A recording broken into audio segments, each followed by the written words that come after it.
Sir ಈಗ work ಮಾಡ್ತಾ ಇರ್ಬೇಕಾದ್ರೆ ಮಧ್ಯದಲ್ಲಿ ರೀಸೆಟ್ ಆಗಬೇಕು, ನಮ್ಮ ಮೈಂಡ್ ಕೂಡ ರೀಸೆಟ್ ಮಾಡ್ಕೋಬೇಕು ಅಂದ್ರೆ ಹೇಗೆ?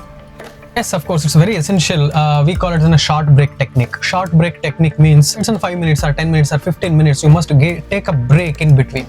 ಓಕೆ, ನೀವೊಂದು 6 ಗಂಟೆನೋ 8 ಗಂಟೆನೋ 10 ಗಂಟೆನೋ ಕೆಲಸ ಮಾಡ್ತೀರಾ ಅಂತಂದ್ರೆ ಆ 6 ಗಂಟೆ 10 ಗಂಟೆ ನೀವು ಕಂಟಿನ್ಯೂಸ್ ಕೆಲಸ ಮಾಡೋಕ್ಕಾಗಲ್ಲ. We can't work in one stretch for next 10 hours without taking a break. We feel exhausted, right? For that we have some techniques. That's a short break technique. Short break ಅಂತಂದ್ರೆ every hour 15 minutes or 10 minutes take a break.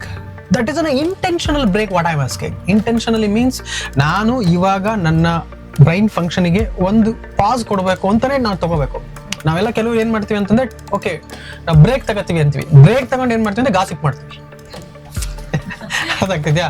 S, ಯಾರು ಹೇಳಿದ್ದಾರೆ? Experts ಹೇಳಿದ್ದಾರೆ. ನಾನು ಇವತ್ತಿನೋ ರೇಡಿಯೋದಲ್ಲಿ ಕೇಳಿದೆ, trainer ಹೇಳ್ಬಿಟ್ಟಿದ್ದಾರೆ break ತಗೋಬೇಕು. Break ತಗೊಂಡು ಏನ್ ಮಾಡ್ತೀವಿ? ಗಾಸಿಪ್ ಮಾಡ್ತೀವಿ.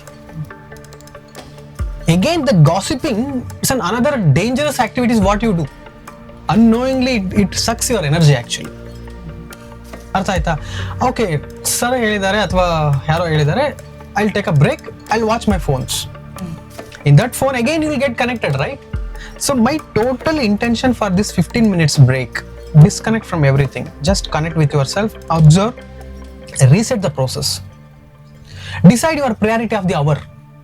ಈಗ ನಾನು 8 ರಿಂದ 9 ಗಂಟೆ ಕುತ್ಕೊಂಡಿದ್ದೀನಿ. ಈ ಅವರ್ಗೆ, ಈ 1 ಗಂಟೆಗೆ ನನಗೆ ಯಾವ್ದು ತುಂಬಾ ಇಂಪಾರ್ಟೆಂಟ್ ಅಪ್ಪ, ಅದ್ರ ಮೇಲೆ ಫೋಕಸ್ ಮಾಡಬೇಕು.